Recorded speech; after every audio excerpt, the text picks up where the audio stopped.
26 তারিখে চাহিদা মতো টাকা না পাওয়ায় পাগল হলেন এই যুবক। স্বপ্ন ছিল হামিস্টার থেকে লাখ লাখ টাকা পেয়ে বাড়ি করবেন, গাড়ি করবেন, সঙ্গে করবেন নারীও।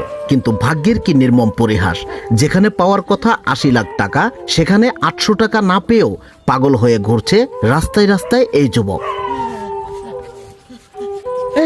চলো না কে এমবি শেষ এই এমবি বলুন